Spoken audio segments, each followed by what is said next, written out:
नमस्कार, बहुत स्वागत है आपका न्यूज 18 मध्य प्रदेश छत्तीसगढ़ में खबर सरदार देख रहे हैं आप। मैं हूं आपके साथ प्रशांत कटारी। नमस्कार, मैं हूं आपके साथ शीनम शर्मा। आइए खबरों की शुरुआत करते हैं। पहलगाम हमले की जांच कर रही है एनआईए और एनआईए की शुरुआती जांच रिपोर्ट जो है उसमें सामने आया है कि पाकिस्तान समर्थित आतंकी संगठन लश्कर-ए-तैयबा आईएसआई और पाकिस्तानी सेना की साजिश का खुलासा हुआ। रिपोर्ट के मुताबिक यह हमला पाकिस्तान की सुनियोजित साजिश का हिस्सा था। एनआईए के डायरेक्टर जनरल के नेतृत्व में तैयार इस जांच रिपोर्ट को गृह मंत्रालय को सौंपने की तैयारी की जा रही है।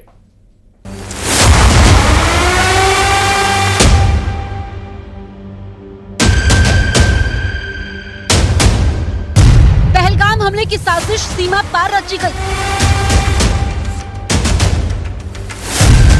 लश्कर, आईएसआई और पाक फौज ने रची पहलगाम हमले की साजिश।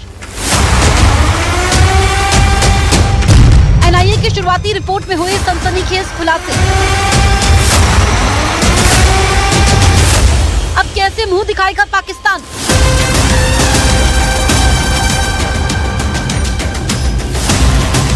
जम्मू कश्मीर के पहलगाम में हुए आतंकी हमले की जांच कर रही नेशनल इन्वेस्टिगेशन एजेंसी यानी एनआईए की शुरुआती जांच रिपोर्ट सामने आ गई है। इस रिपोर्ट में पाकिस्तानी आतंकी संगठन लश्कर-ए-तैयबा, आईएसआई और पाकिस्तानी सेना की साजिश के पुख्ता सबूत मिले हैं। एनआईए की रिपोर्ट को जल्दी गृह मंत्रालय को सौंपा जाएगा। जांच के समय एनआईए ने करीब 150 लोगों के बयान दर्ज किए हैं। साथ ही 3D मैपिंग और रिक्रिएशन की शुरुआती रिपोर्ट भी इस जांच का हिस्सा है। एनआईए की प्रारंभिक रिपोर्ट में इस बात का जिक्र है कि बकायदा आईएसआई और लश्कर में पूरा एक गठबंधन बन चुका था, जिसके जरिए आतंकियों की एक नई फौज तैयार हो रही थी और उन्हें ट्रेनिंग दे रहे थे आईएसआई और पाकिस्तानी सेना के नुमाइंदे। रूट क्या है और उनको हथियारों की ट्रेनिंग कैसे दी जाए। रिपोर्ट में यह भी सामने आया कि आतंकवादियों का सीधा संपर्क पाकिस्तान के कब्जे वाले कश्मीर में बैठे उनके हैंडलर्स से था। एनआईए ने इस हमले में ओवरग्राउंड वर्कर्स की अहम भूमिका का भी जिक्र किया है। सूत्रों के अनुसार जम्मू कश्मीर में इन ओवरग्राउंड वर्करों के सभी संपर्कों की सूची तैयार कर ली गई है और अब इनके खिलाफ प्रशासनिक और कानूनी कार्रवाई की तैयारी चल रही है। जब से पहलगाम हमले की जांच शुरू हुई है, ओवरग्राउंड वर्करों की भूमिका सबसे ज्यादा सामने आई है और 200 के आसपास ओवरग्राउंड वर्कर जिनको चिन्हित किया गया है उन पर शिकंजा करने की पूरी तैयारी है। दरअसल एनआईए सूत्रों के मुताबिक अपनी रिपोर्ट में ओवरग्राउंड वर्कर किस तरीके से पनपे और अब उन पर काबू पाने के लिए क्या तैयारी की जा रही है, इस बात का भी जिक्र है। एनआईए के डायरेक्टर जनरल की अगुवाई में तैयार इस शुरुआती जांच रिपोर्ट को गृह मंत्रालय को सौंपने की प्रक्रिया जल्द शुरू होगी। एनआईए की शुरुआती रिपोर्ट से ये साफ है कि पहलगाम में हुआ हमला सिर्फ गोलीबारी नहीं बल्कि एक बड़ी साजिश थी, जिसकी डोर पीओके से खींची गई थी। भारत के खिलाफ इस साजिश के साथ पाकिस्तान एक बार फिर आतंक का एक्सपोर्टर बनकर सामने आया है।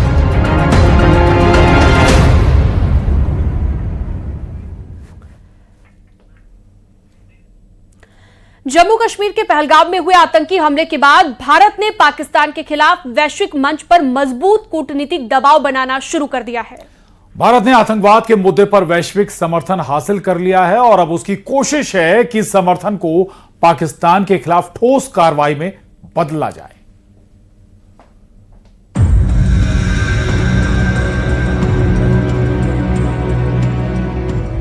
अंतर्राष्ट्रीय स्तर पर अलग थलग पड़ेगा पाकिस्तान। भारत ने पाकिस्तान पर कसा कूटनीति का शिकंजा। पहलगाम आतंकी हमले के बाद भारत ने कूटनीति के मोर्चे पर तेजी से कदम उठाकर पाकिस्तान को तेजी से घेरना शुरू कर दिया है। भारत ने न केवल वैश्विक स्तर पर पाकिस्तान को आतंकवाद के लिए जिम्मेदार ठहराने में सफलता हासिल की है, बल्कि अब आर्थिक और कूटनीतिक स्तर पर पाकिस्तान को अलग थलग करने की रणनीति पर काम शुरू कर दिया है। यूएनएससी में पाकिस्तान को घेरने की तैयारी। भारत का अगला कदम है वैश्विक समर्थन को पाकिस्तान के खिलाफ ठोस कार्रवाइयों में बदलना। सूत्रों के मुताबिक भारत संयुक्त राष्ट्र सुरक्षा परिषद यानी कि यूएनएससी के गैर स्थायी सदस्यों के साथ लगातार संपर्क में है। भारत इस मुद्दे को यूरोपीय मामलों की परिषद में भी उठाने की तैयारी कर रहा है।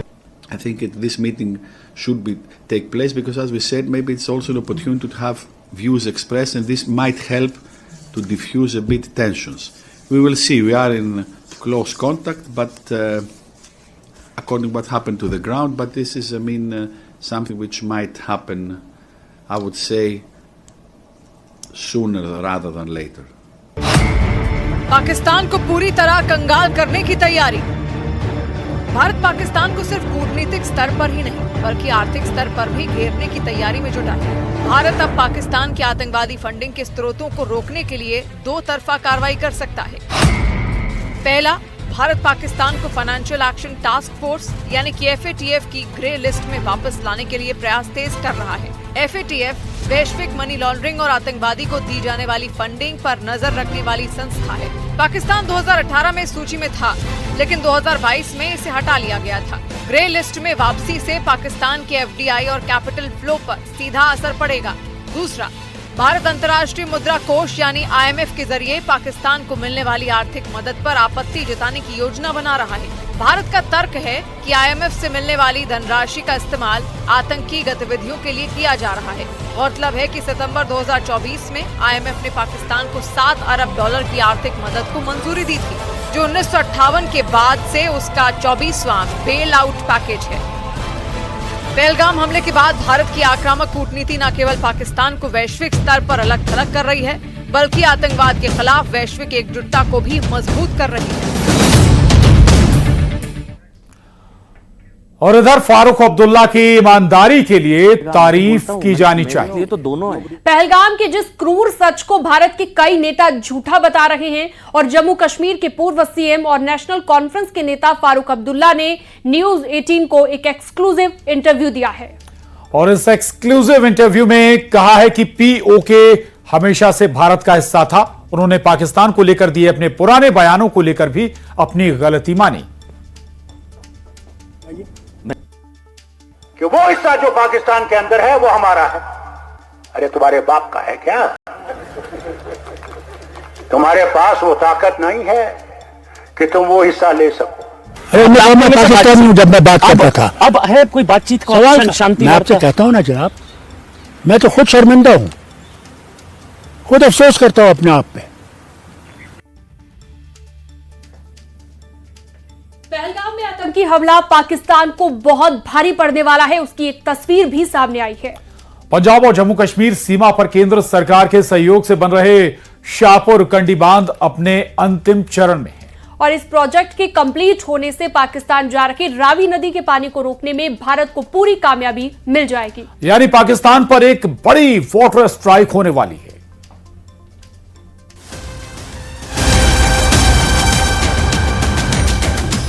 बूंद बूंद तरसने वाला है पाकिस्तान। पाकिस्तान को प्यासा मारने का प्लान। पाकिस्तान पर होगी बड़ी वाटर स्ट्राइक। जम्मू कश्मीर और पंजाब बॉर्डर से आई इन तस्वीरों से पाकिस्तान में हड़कंप मच जाएगा। कंस्ट्रक्शन के इस वीडियो को देखकर आतंक के पनाहगार पाकिस्तान के लोगों की मुश्किलें बढ़ने वाली हैं, क्योंकि इस निर्माण के जरिए पाकिस्तान में अब एक बूंद भी पानी नहीं जाएगा। यानी पाकिस्तान प्यासा मरने वाला है। तस्वीरें पंजाब के पठानकोट जिले में रावी नदी पर चल रहे शाहपुर कंडी डैम प्रोजेक्ट की हैं। जैसे ही पहलगाम में आतंकी हमला हुआ और सरकार ने सिंधु जल संधि को स्थगित कर दिया, वैसे ही इस प्रोजेक्ट को जल्दी से खत्म करने की कोशिशें तेज हो गई। सामने आई तस्वीरों में साफ दिख रहा है कि वहां कितनी तेजी से काम चल रहा है। यानी इस प्रोजेक्ट से पाकिस्तान को जा रहे पानी पर ब्रेक लगेगा। इस समय हम मौजूद हैं शाहपुर कंडी डैम पर। यहाँ पर आपको बता दें कि अब उस प्रोजेक्ट के स्थगित कर देने के बाद अब यहाँ पर युद्ध स्तर पर काम जारी है। जो शाहपुर कंडी डैम है ये आने वाले दिनों में काफी महत्वपूर्ण रहने वाला है। अगर बात करें जिला सांबा और कठुआ के लिए, तो जो कंडी क्षेत्र वहां भी अब कहीं ना कहीं हरियाली जो है इससे आ जाएगी। आपको बता दें कि जो ये डैम जो बनकर तैयार हो रहा है, जिसका काम युद्ध स्तर पर जारी है, यहाँ पर लगभग 32,173 जो हेक्टर जमीन है वो पंजाब की और 5,000 हेक्टर जमीन जो है वो जम्मू कश्मीर की इसमें जो है वो इरिगेट होगी। और आपको बता दें कि यहाँ पर इस डैम में 215 क्यूबिक मीटर जो पानी है वो यहाँ पर स्टोर होगा।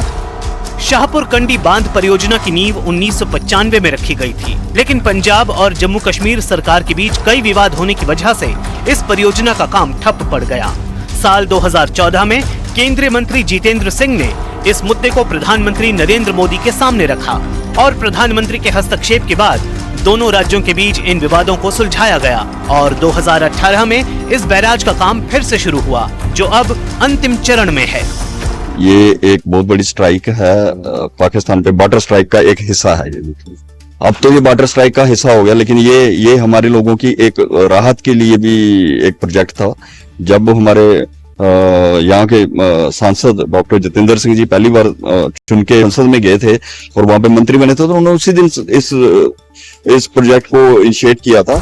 यानी रावी नदी का पानी अब पाकिस्तान नहीं जाएगा, इसका इस्तेमाल जम्मू कश्मीर और पंजाब में किया जाएगा, जबकि अभी तक रावी का पानी पाकिस्तानियों की प्यास बुझाता रहा है, वहाँ के खेतों को हरा भरा करता रहा है। इस समय मौजूद है ग्राउंड जीरो पर। आपको बता दें कि ये रावी दरिया का किनारा है, जम्मू कश्मीर का प्रवेश द्वार है, जम्मू पंजाब सीमा से सटा हुआ ये इलाका है। आपको बता दें कि रावी दरिया की तस्वीरें आप देख रहे हैं, ये वही रावी दरिया है जो हिमालय से निकलती है और जम्मू कश्मीर में आती है। उसके बाद आप तस्वीरें देख रहे हैं, ये जो दरिया है ये बहकर पाकिस्तान इंटरनेशनल बॉर्डर से पाकिस्तान की ओर जाता था। लेकिन अब जिस तरह से पहलगाम के बाद हर जगह पर भारत ने अपनी नाराजगी जो है वो पाकिस्तान को लेकर दर्ज करवाई है और उसी को लेकर अब फैसला लिया गया है, तय कर दिया है भारत ने कि अब एक भी बूंद जो है वो इस दरिया की पाकिस्तान की ओर नहीं जाएगी। शाहपुर कंडी डैम प्रोजेक्ट के खत्म होते ही पाकिस्तान पर बहुत बड़ी आफत आने वाली है, क्योंकि अभी तक पाकिस्तान को भारत से जो अतिरिक्त पानी मिलता था वो भी नहीं मिलेगा। यानी एक तरह से इसे पाकिस्तान पर वाटर स्ट्राइक के रूप में देखा जा रहा है।